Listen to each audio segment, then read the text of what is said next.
아멘. 오늘 함께 나눌 말씀은 구약성경 사사기 15장 9절에서 20절 말씀입니다. 현재 그리스도 중심 성경 읽기 진행 중인 사사기 내일 읽을 부분입니다. 사사기 15장 9절부터 20절까지 말씀. 제가 가진 성경으로는 388페이지쯤에 있습니다. 구약 사사기 15장 9절에서 20절 말씀, 제가 먼저 9절 읽습니다.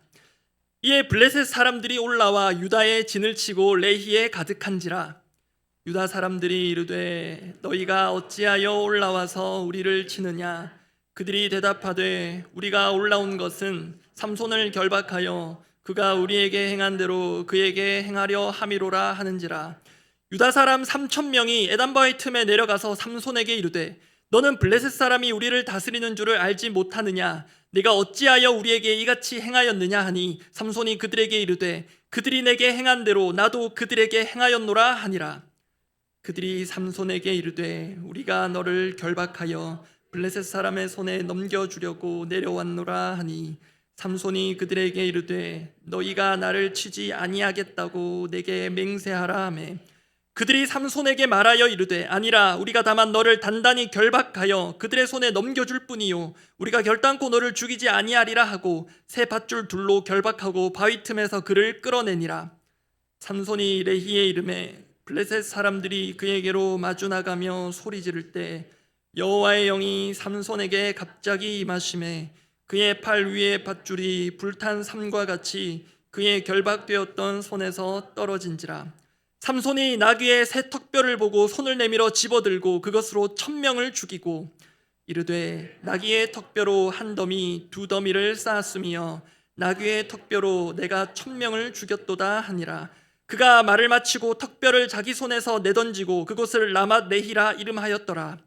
삼손이 심히 목이 말라 여호와께 부르짖어 이르되 주께서 종의 손을 통하여 이 큰 구원을 베푸셨사오나 내가 이제 목말라 죽어서 할례받지 못한 자들의 손에 떨어지겠나이다 하니 하나님이 레히에서 한 우묵한 곳을 터뜨리시니 거기서 물이 솟아나오는지라. 삼손이 그것을 마시고 정신이 회복되어 소생하니 그러므로 그 샘 이름을 에낙고레라 불렀으며 그 샘이 오늘까지 레히에 있더라. 블레셋 사람의 때에 삼손이 이스라엘의 사사로 20년 동안 지냈더라. 오늘 설교 제목이 고독분투입니다. 원래는 고군분투에서 군사 군자 대신에 홀로 독자를 써서 고독분투라 해보았습니다. 제3자의 입장에서는 누군가 고군분투하는 것을 보면 잘한다, 응원과 격려를 보낼 수 있습니다. 그러나 당사자의 입장에서는 분명 고독한 싸움일 것입니다. 게다가 주변의 사람들이 분명 우군으로 합세할 수 있음에도 또는 그래야 함에도 박수만 여전히 치고 있거나 무책임하게 싸움을 방관하고 있다면 그 고독함은 더욱 깊어질 것입니다. 여러분은 혹시 이렇듯 고군분투를 넘어서 내 자신이 어느 순간 고독한 분투를 하고 있음을 느낀 적이 있습니까? 가정의 경우 생계나 육아를 홀로 부담해야 하는 남편이나 아내가 있다면 그분은 고독분투 중일 수 있겠습니다. 이제 내일부터 기다리던 목요일 다락방 모임부터 개강을 합니다. 다락방에서 팀장님이 나 혼자 고생하고 있다고 느끼시거나 또는 순원분이 또 새롭게 개편된 다락방 가운데 적응이 쉽지 않아 홀로 고립된 듯한 느낌이 들 때가 있을지 모르겠습니다. 또 내일부터 사역훈련 모급반 개강입니다. 훈련을 받다 보면 훈련에 지원 안 하신 분들이 부러워질 때가 있습니다. 그리고 안타깝지만 오래도록 병세가 나아지지 않아서 그 병마와의 고군분투를 넘어 고독한 사투를 벌이고 계실 우리 환우분들도 있으십니다. 그런 분들의 심정을 두루 또 나름 헤아려 잡은 설교 제목이 고독한 분투, 그 고독분투입니다. 오늘 본문에도 고독분투하는 사람이 한 명 보입니다. 바로 삼손입니다. 삼손 이야기는 그리스도 중심 성경 읽기 내일 본문에서 접하게 됩니다. 아마 삼손 이야기 잘 아실 겁니다. 나중에 삼손은 머리가 깎여서 힘을 잃게 되는데요. 공교롭게도 제가 오늘 머리를 깎았습니다. 여러분 오늘 힘 빠진 설교가 어떤 건지 제대로 경험하실지 모르겠습니다. 여러분은 삼손이라는 인물에 대해 어떤 이미지를 갖고 계십니까? 삼손은 괴자로 시작하는 두 단어로 이렇게 정리해 볼 수 있겠는데요. 괴력의 사나이 그리고 괴짜 같은 사사라고 할 수 있습니다. 일단 피지컬로는 괴력의 사나이입니다. 힘이 엄청 셉니다. 그런데 그 힘이 통제가 잘 되지 않습니다.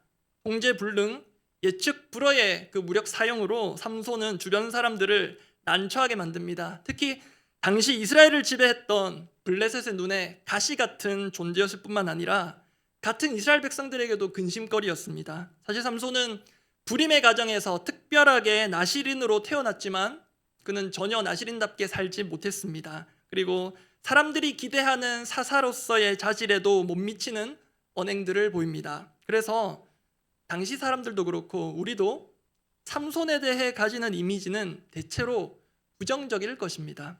그런데 제가 삼손 이야기를 쭉 읽어가다가 삼손에게서 일종의 연민을 느끼게 되는 지점이 있었습니다. 이 사람 참 외로운 사람이겠구나, 참 고독하겠구나. 그 지점 중 하나가 바로 오늘 본문에 나옵니다. 오늘 본문은 블레셋의 대군이 삼손 한 사람 잡기 위해 작정하고 유다로 몰려든 장면으로 시작합니다. 어쩌다가 이런 상황까지 오게 되었는지 그 앞의 이야기들을 먼저 살펴보겠습니다. 사사기 13장에는 삼손의 출생과 그의 성장에 대한 중요한 기록들이 있습니다. 앞서 말씀드린 대로 삼손은 불임의 가정에서 태어난 비범한 아들입니다. 여호와의 사자가 삼손의 어머니에게 나타나서 아들 출생을 알리고 어떻게 키워야 할지도 세세하게 알려줍니다. 그게 사사기 13장 5절인데요. 제가 읽어드립니다. 보라, 내가 임신하여 아들을 낳으리니 그의 머리 위에 삭도를 대지 말라. 이 아이는 태에서 나옴으로부터 하나님께 바쳐진 나시린이 됨이라. 그가 블레셋 사람의 손에서 이스라엘을 구원하기 시작하리라 하시니. 지금 엄청난 말씀이 예언되었습니다. 삼손은 우리가 아는 모태 신앙을 넘어 모태 나시린입니다. 사사기에 나오는 사사들을 통틀어서 이렇게 출생부터 나시린으로 그리고 이스라엘을 구원할 사사로 특별하게 예고된 사람은 삼손이 유일합니다. 그리고 그의 성장 과정도 특별합니다. 사사기 13장 24절 25절 말씀 제가 읽어드리겠습니다. 그 여인이 아들을 낳음에 그의 이름을 삼손이라 하니라. 그 아이가 자라매 여호와께서 그에게 복을 주시더니 소라와 에스타올 사이 마하네단에서 여호와의 영이 그를 움직이기 시작하셨더라. 이렇듯 삼손은 여호와의 복을 받으며 자랐고 여호와의 영의 이끌림을 받으며 살았습니다. 그래서 그의 앞으로의 사사로서의 활약이 기대되고 장래가 촉망받는 인물입니다. 그런데요, 이어지는 사사기 14장에서부터 삼손은 그러한 기대에 어긋나는 모습을 계속해서 보입니다. 부모님께 블레셋 여자와 결혼하겠다고 떼를 씁니다. 자식 이기는 부모 없다는 게 그때도 통했는지 거의 결혼이 성사되는 모습입니다. 그 당시 블레셋의 풍속에 따라 열렸던 7일간의 잔치에서 삼손은 블레셋 청년들에게 고가의 의류들을 내기로 건 수수께끼를 냅니다. 그런데 말이 수수께끼지 지금으로 치면 대략 수천만 원 정도 걸린 도박에 가깝습니다. 재미로 시작했다가 분위기가 점점 살벌해집니다. 급기야 잔치에 초대된 블레셋 사람들이 삼손의 아내를 협박해서 수수께끼의 답을 알아내려고 합니다. 그게 사사기 14장 15절인데요. 블레셋 사람들이 어떻게 협박하는지 확인해 봅니다. 제가 읽어드립니다. 7째 날에 이르러 그들이 삼손의 아내에게 이르되 너는 내 남편을 꾀어 그 수수께끼를 우리에게 알려달라 하라. 그렇지 아니하면 너와 내 아버지의 집을 불사르리라. 무시무시한 사람들입니다. 너희가 우리의 소유를 빼앗고자 하여 우리를 청한 것이 아니냐, 그렇지 아니하냐 하니. 이 블레셋 사람들의 잔인성을 보십시오. 나중에 확인하겠지만 이 말이 씨가 됩니다. 결국 삼손은 아내 될 블레셋 여인에게 수수께끼의 답을 알려줍니다. 그래서 삼손은 수수께끼에 져서 내야 할 고가의 옷들을 블레셋 사람들로부터 노력해서 가져다 주고는 고향으로 분을 내며 돌아갑니다. 그게 사사기 14장 19절 20절입니다. 제가 읽어드리겠습니다. 여호와의 영이 삼손에게 갑자기 임하심에 삼손이 아스글론에 내려가서 그곳 사람 30명을 쳐 죽이고 노력하여 수수께끼 푼 자들에게 옷을 주고 심히 노하여 그의 아버지의 집으로 올라갔고, 20절도 중요합니다. 삼손의 아내는 삼손의 친구였던 그의 친구에게 준바되었더라. 일단 여기서 중요한 것은 앞서 확인한 19절에 성경은 삼손이 발휘한 괴력의 근원을 분명히 여호와의 영이라고 말하고 있다는 것입니다. 이거 주목해야 할 부분이고, 그리고 여기서 화근이 되는 사건이 20절에 발생했습니다. 삼손의 장인 될 사람이 자신의 딸을 다른 사람에게 줘버린 것입니다. 그렇게 삼손이 원치 않는 파혼과 그로 인한 파국의 이야기가 오늘 우리가 읽은 본문이 속한 사사기 15장의 이야기입니다. 삼손은 아내를 빼앗긴 것에 격분해서 자그마치 여우 300마리를 잡아, 상상이 잘 안 가는데요, 300마리 여우를 잡아 연결해서 불을 붙여서 블레셋 사람들의 그 드넓은 들판의 농작물을 불태워버립니다. 여기에 블레셋 사람들이 가만히 있을 리 없습니다. 사사기 15장 6절입니다. 제가 읽어드립니다. 블레셋 사람들이 이르되 누가 이 일을 행하였느냐 하니 사람들이 대답하되 딥나 사람의 사위 삼손이니 장인이 삼손의 아내를 빼앗아 그의 친구에게 준 까닭이라 하였더라. 보십시오. 블레셋 사람들이 올라가서 그 여인과 그의 아버지를 불사르니라. 무시무시한 사람들입니다. 말한 대로 행해버립니다. 그 협박이 실제로 일어났습니다. 이에 다시 삼손이 그 방화 살인자들을 제거하고 유다 지역으로 갑니다. 또 여기에 대한 복수로 블레셋 사람들의 대대적인 진군이 바로 오늘 본문의 시작입니다. 이렇게 삼손과 블레셋 사이에 국지적이었던 좌충우돌 사건들이 커지고 커져서 이제 오늘 본문에서 블레셋 군대와 삼손 한 사람의 사활을 건 정면 충돌이 불가피해졌습니다. 이제 오늘 본문입니다. 오늘 본문의 타이틀은 그리스도 중심 삼손 읽기 이렇게 붙여보았습니다. 오늘 본문에서 살펴볼 그 첫 번째 메시지는 고독하게 분투하는 삼손을 통해 그리스도를 보다입니다. 그리스도 중심 삼손 읽기 첫 번째, 고독하게 분투하는 삼손을 통해 그리스도를 보다. 먼저 드릴 말씀이 있습니다. 물론 삼손은 모범적인 사사는 아닙니다. 그의 모습과 언행이 바람직한 면에 있어서 그리스도를 떠올리게 하는 것은 아닙니다. 그러함에도 본문에는 삼손을 향한 우리의 다소 굳어진 부정적인 시각을 교정해주는 대목들이 있습니다. 그것은 뜻밖에도 이 블레셋 군대와 삼손의 싸움, 이 말도 안 되는 열세적인 싸움이자 어떤 면에서 삼손이 자초한 면도 있는 이 싸움에 하나님께서 친히 개입하시고 큰 승리를 안겨다 주셨다는 사실입니다. 대군을 이끌고 와서 삼손을 내놓으라는 그 블레셋 군대의 요구 앞에 유다 사람들은 찍소리 하나 못하고 결국 삼손을 밧줄로 결박하여 내어줍니다. 그때 삼손이 괴력을 발휘합니다. 오늘 본문 사사기 15장 14절인데요. 함께 한번 읽어보겠습니다. 사사기 15장 14절입니다. 삼손이 레히의 이름에 블레셋 사람들이 그에게로 마주 나가며 소리 지를 때 여호와의 영이 삼손에게 갑자기 임하심에 그의 팔 위에 밧줄이 불탄 삼과 같이 그의 결박되었던 손에서 떨어진지라. 앞선 이야기에서 확인한 바 있습니다. 삼손은 이렇게 특별한 순간마다 하나님의 도우심으로 괴력을 발휘합니다. 이때 삼손은 나귀의 턱뼈를 집어들고 블레셋 사람 1000명을 해치우고는 승리의 노래를 부릅니다. 그리고 이게 끝이 아닙니다. 삼손은 1000명을 때려 눕힐 그 기적적인 승리를 맛보았지만 극한의 갈증을 하나님께 호소합니다. 그런데 이때도 하나님께서 직접 개입하십니다. 오늘 보면 사사기 15장 18절 19절입니다. 제가 읽어드리겠습니다. 삼손이 심히 목이 말라 여호와께 부르짖어 이르되 주께서 종의 손을 통하여 이 큰 구원을 베푸셨사오나 내가 이제 목말라 죽어서 할례받지 못한 자들의 손에 떨어지겠나이다 하니 하나님께서 특별하게 일하십니다. 19절 제가 읽어드립니다. 하나님이 레이에서 한 우묵한 곳을 터뜨리시니 거기서 물이 솟아나오는지라 삼손이 그것을 마시고 정신이 회복되어 소생하니. 지금 삼손도 고백했듯 하나님께서 삼손을 통해 이스라엘에 큰 구원을 베푸셨습니다. 그런데 갈증을 넘어 거의 탈진에 이를 상황을 삼손이 하나님께 호소하니 하나님께서 직접 물을 내십니다. 참고로 얼마 전까지 읽었던 민수기 그 출애굽 여정에서 하나님께서 모세에게 반석을 명하게 하시든지 또는 치라하시든지 하셔서 물을 나게 하신 거 우리가 모아서 알고 있습니다. 그런데 오늘 본문에서는 하나님께서 그런 방식 생략하시고 직접 물을 내어주십니다. 그만큼 하나님은 삼손을 통해 또 한 번 구원의 역사를 일으켜 주십니다.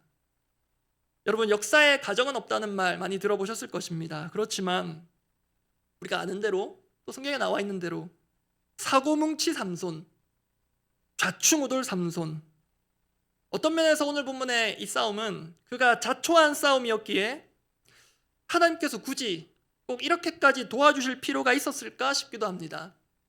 그럼에도 하나님께서는 특별한 방식으로 삼손을 통해 이스라엘의 구원을 베푸셨습니다. 분명 삼손은 나실인답지 못했습니다. 그리고 사사답지도 못했습니다. 그럼에도 하나님은 삼손을 통해 이스라엘에 승리를 주시고 삼손을 구해 주셨습니다. 그런데 이렇게 인생이 럭비공 같은 그런 삼손을 은혜로 대하시는 하나님께서 장차 아들 예수님이 십자가에서 고독하게 사투를 벌일 때는 냉대하신 그 사실이 참 묘하게 다가옵니다. 잘 아시는 마태복음 말씀 제가 읽어드립니다. 예수님께서 십자가상에서 외치신 말씀입니다. 제9시쯤에 예수께서 크게 소리질러 이르시되 엘리 엘리 라마 사박다니 하시니 이는 곧 나의 하나님 나의 하나님 어찌하여 나를 버리셨나이까 하는 뜻이라. 우리 예수님은 그 누구도 상상할 수 없는 고독한 사투를 벌이셨습니다. 그 사단과의 싸움, 그 죄로 인한 죽음의 권세를 깨뜨리시는 싸움, 누구도 대신 싸워줄 수 없는 그 싸움을 십자가 위에서 고독하게 치르셨습니다. 그런데 그 십자가에서 예수님 절규하실 때 하나님은 구원의 손을 내밀지 않으시고 침묵하셨습니다. 우리 예수님이야말로 삼손과는 비할 수 없는 성령으로 잉태되신 최고의 모태 나실인이시며 최고의 사사이십니다. 그럼에도 예수님은 삼손은 결코 감당 못할 고독한 사투를 하나님의 개입 없이 오롯이 홀로 감당하셨습니다. 그리고 묘하게도요, 삼손처럼 우리 예수님도 십자가에서 극한의 갈증을 겪으셨습니다. 요한복음 말씀 제가 읽어드립니다. 그 후에 예수께서 모든 일이 이미 이루어진 줄 아시고 성경을 응하게 하려 하사 이르시되 내가 목마르다 하시니, 실제로 십자가 그 처형은 극심한 갈증을 일으키는 것입니다. 이어서 제가 읽어드립니다. 거기 신포도주가 가득히 담긴 그릇이 있는지라 사람들이 신포도주를 적신 해면을 우슬초에 매어 예수의 입에 대니 예수께서 신포도주를 받으신 후에 이르시되 다 이루었다 하시고 머리를 숙이니 영혼이 떠나가시니라. 그런데 하나님은 삼손의 타는 목마름, 탈진에 이를 목마름은 해소해 주셨는데 아들 예수님의 목마름은 직접 해소시켜 주지 않으셨습니다. 삼손의 영혼은 소생시켜 주셨지만 아들의 영혼은 거두어 주셨습니다. 그렇게 하나님은 예수님을 고독한 사투를 벌이도록 잠시 내버려 두셨습니다. 그렇게 예수님은 우리의 영혼을 소생시키기 위해 고독하게 사투를 벌이셨습니다. 두 번째입니다. 그리스도 중심 삼손 읽기. 블레셋을 위해 싸우는 유다를 통해 우리를 보다. 두 번째는 블레셋을 위해 싸우는 유다를 통해 우리를 보다. 삼손 이야기에 특별한 점이 있습니다. 삼손 이전까지는 사사기에 등장하는 그 사사들이 일종의 군 지휘관으로서 군대를 이끌며 이스라엘을 괴롭히는 대적들과 싸웁니다. 그런데요, 삼손 이야기 내일부터 한번 잘 보시기 바랍니다. 처음부터 끝까지 홀로 싸웁니다. 사실 삼손이 블레셋 군대와 싸우게 된 것은 삼손이 자초한 면도 있다고 했습니다. 그런데 엄밀히 들어가 보면 삼손만의 잘못은 아닙니다.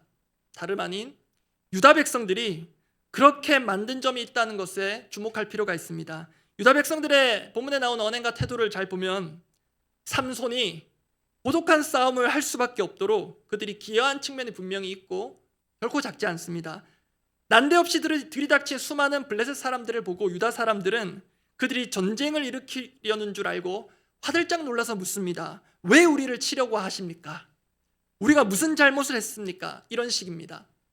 그에 대해 블레셋 사람들 말을 들어보니 삼손을 잡아 복수하려고 왔다고 합니다. 삼손만 내어주면 된다는 말입니다. 그런데 그때 유다 사람들의 반응이 예사롭지가 않습니다. 오늘 보면 사사기 15장 11절입니다. 유다 사람들의 말, 삼손을 향한 태도 함께 읽어보겠습니다. 사사기 15장 11절입니다. 유다 사람 3,000명이 에단바위 틈에 내려가서 삼손에게 이르되 너는 블레셋 사람이 우리를 다스리는 줄을 알지 못하느냐? 내가 어찌하여 우리에게 이같이 행하였느냐 하니 삼손이 그들에게 이르되 그들이 내게 행한 대로 나도 그들에게 행하였노라 하니라. 지금 유다 백성들이 삼손에게 하는 말을 잘 보십시오. 블레셋과 싸울 의지가 있어 보입니까? 왜 블레셋의 심기를 건드렸느냐? 사사 삼손을 나무랍니다. 여러분 보실 때 지금 유다 사람들은 누구 편으로 보이십니까? 게다가 무려 3,000명입니다.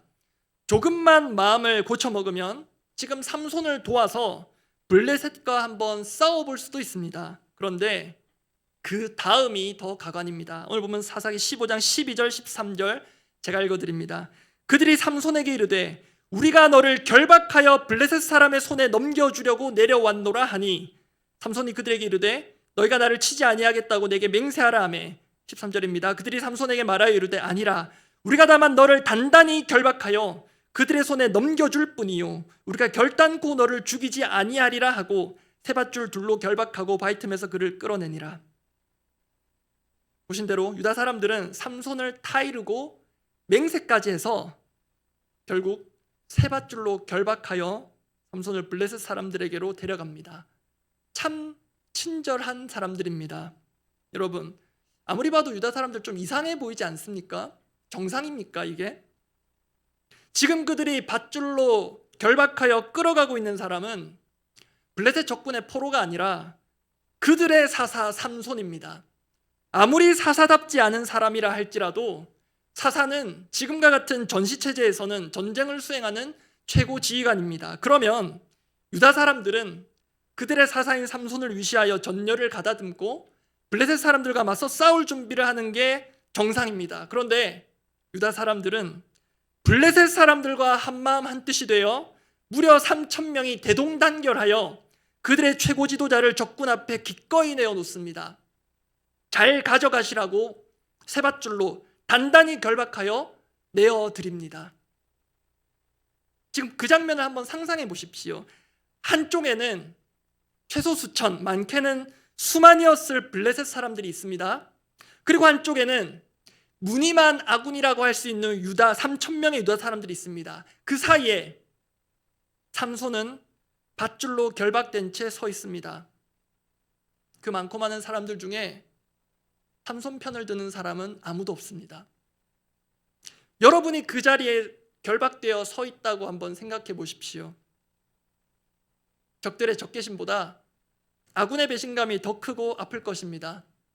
그 상황 속에서 삼손 자신이 그런 감정을 느낄 겨를이 있었는지는 모르겠지만 본문에서 블레셋도 유다도 그 누구도 자신의 편이 되어주지 않는 삼손의 모습이 저는 참 쓸쓸해 보이고 한편 씁쓸해 보이기도 했습니다.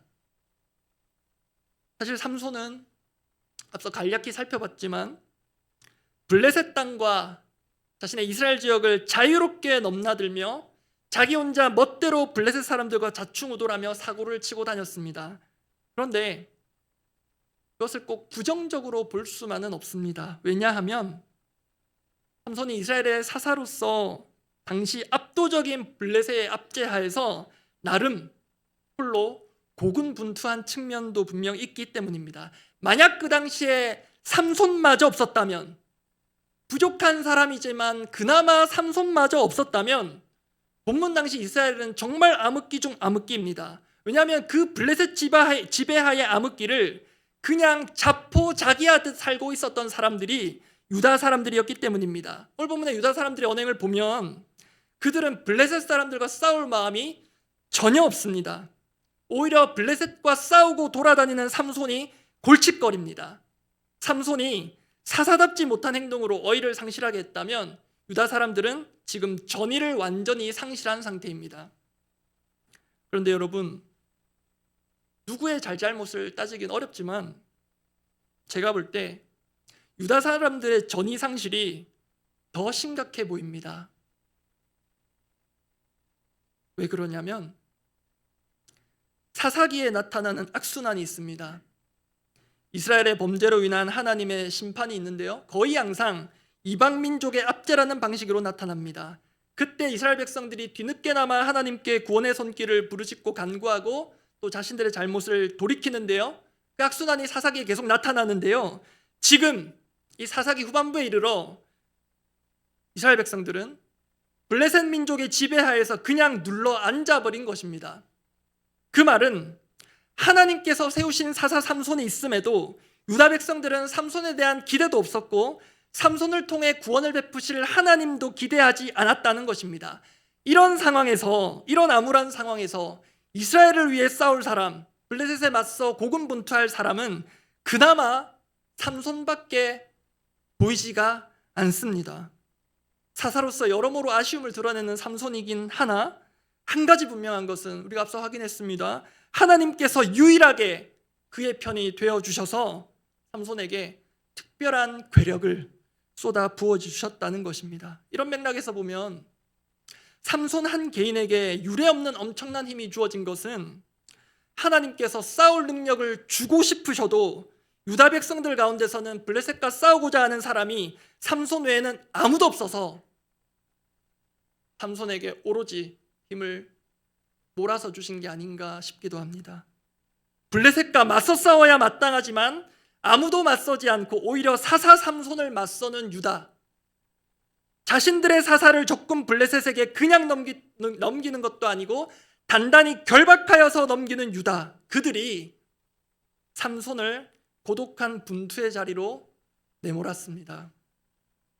그런데 여러분, 이 지점에서 또 한 번 예수 그리스도가 떠오릅니다. 예수님은 분명 십자가의 길을 스스로 받아들이셨지만 그 스승을 사지로 내몬 제자들이 있었습니다. 누가복음 22장 48절입니다. 제가 읽어드립니다. 예수께 입을 맞추려고 가까이 하는지라 예수께서 이르시되 유다야 네가 입맞춤으로 인자를 파느냐 하시니 3년 가까이 동고동락하며 함께한 제자가 자신을 팔아넘기는 상황, 그것도 가식적인 인사를 가장한 이 순간 얼마나 예수님을 고독한 자리로 몰아넣었을까요? 그리고 그렇게 예수님께서 로마 군인들에게 넘겨지기 직전에 겟세마네 동산에서 처절하게 기도하실 때 예수님께서 함께 기도해달라 요청한 제자들, 그 제자들의 모습 다 아실 것입니다. 마태복음 26장 해당되는 대목들을 읽어드립니다. 이에 말씀하시되 내 마음이 매우 고민하여 죽게 되었으니, 고독하여 사투를 벌일 상황인데 그래서 너희는 여기 머물러 나와 함께 깨어있으라 하시고 그렇게 당부하십니다. 그것도 수제자들에 해당하는 제자들에게 당부하십니다. 그런데 제자들에게 오사 그 자는 것을 보시고 베드로에게 말씀하시되 너희가 나와 함께 1시간도 이렇게 깨어있을 수 없더냐. 또 상황이 반복됩니다. 다시 오사 보신즉 그들이 자니. 그렇듯 제자들은 예수님의 고독을 덜어드린 것이 아니라 더 깊게 만들었습니다. 말씀을 정리합니다. 오늘 그리스도 중심으로 삼손 본문을 살펴보았는데요, 오늘 제가 전해야 할 가장 중요한 메시지를 지금 나누려고 합니다. 블레셋과의 고독한 싸움을 펼칠 수밖에 없었던 삼손을 바라보며 일종의 연민의 감정을 느끼다가 문득 하나님의 고군분투를 생각하게 됩니다. 오늘 설교 제목 고독분투, 그 주어는 사실 우리 하나님이십니다. 하나님께 이런 말 어울릴지는 모르겠지만요, 하나님이야말로 정말 외롭고 고독하시지 않으셨을까 싶습니다. 그나마 사사로 세웠던 삼손이 겨우겨우 버텨주고는 있지만 당신의 백성들 거의 모두가 하나님의 구원의 손길을 거부하고 아예 기대도 안 하고 관심조차 없는 상황이었기 때문입니다. 그리고 그런 상황은 어쩌면 오늘의 사사시대, 지금도 크게 다르지 않을 것입니다.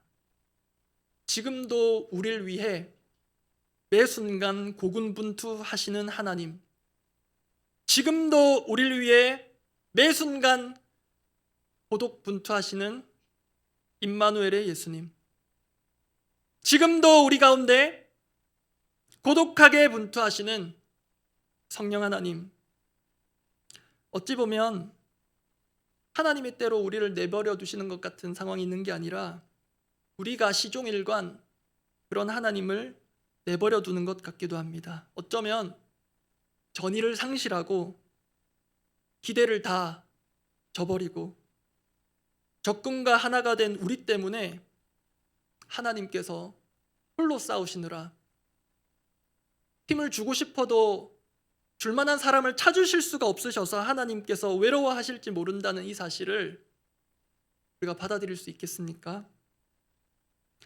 가능하다면 하나님의 외로움을 감히 우리가 함께 나누고 믿음으로 하루하루 힘써 싸워나가는 그 본분을 새롭게 회복하는 이 밤이 되기를 바랍니다.